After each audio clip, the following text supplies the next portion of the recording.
Hi, it's Leslie with another episode of What Agents Fear Telling You, and we're continuing with our chat with Jack Clausen from JLC Inspections. So Jack, what do you have for us today? Hey, how's everybody doing? This is blog number 2, so if you haven't watched blog number 1, go back and watch the mindset portion of this and then come back to us here on this one. Today we're just going to talk real quick about keeping that mindset realistic and making sure that you have realistic expectations about what you're looking for in a house. Now, some of the things that I look for immediately when I walk into a house to set my mindset is things like this. Let's just take a look at buyers should be looking underneath kitchen sinks. When they start seeing things, bottom boards are all damaged, start seeing some black stuff underneath there, seeing a can that's holding up a pipe, that's usually a pretty good indication that there's going to be some costs attributed to fixing this water damage. So that's something that you need to keep realistic, keep it in your mind, and keep it in the bid for the house. All right? And look underneath each one of the sinks and see if you see that kind of stuff. Some of the other things, obviously, that come to mind, you can look at this dishwasher. Missing the knob, looks like it's rather old. You're going to have to figure that this dishwasher is going to have to get replaced. So keep that, again, realistic in your mind. This all goes right back to what I was talking about. Sometimes when a house is a little on the trash side, your list of repairs is going to be much higher. All right? Cracked tiles, obviously you're going to have to do some repairs or replacement of your countertop. Okay?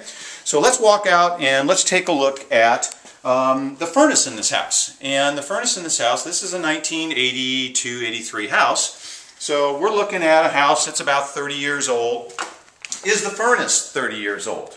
Well, kind of looks like the furnace is 30 years old. So there could be some repairs that may need to be done with this.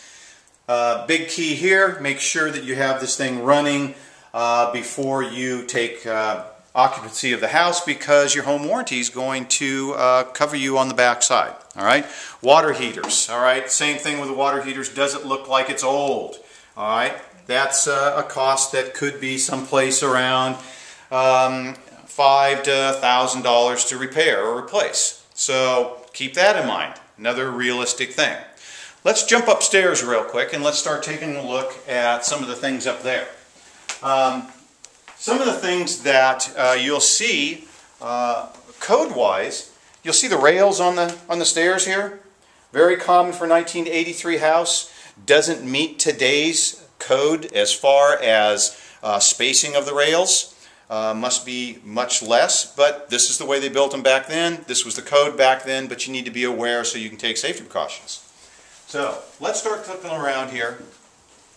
You can see that somebody has started scraping the ceilings in the house, and sometimes they scrape them because they want to get rid of the popcorn, and sometimes they scrape them because they've had other issues. One of the things that I noticed is that we've got some water staining in the ceiling. Water staining in the ceiling here. We've got some water staining in... Got that, Leslie? Yep. Okay. We've got some water staining in here, so obviously this house has had some roof leaks in the past. You need to take a look at the roof and see whether or not it looks like it's got a newer roof or an older roof. Another water stain in the ceiling. Alright, and make sure that when your inspector inspects the attic that he's pulling back insulation and taking a look at these kinds of things.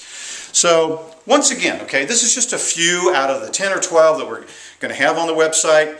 Go to the website, download the list of the 10 or 12 most important things to look for when you're going through and just looking at a house, and we'll see you on the next one. Thanks, Jack.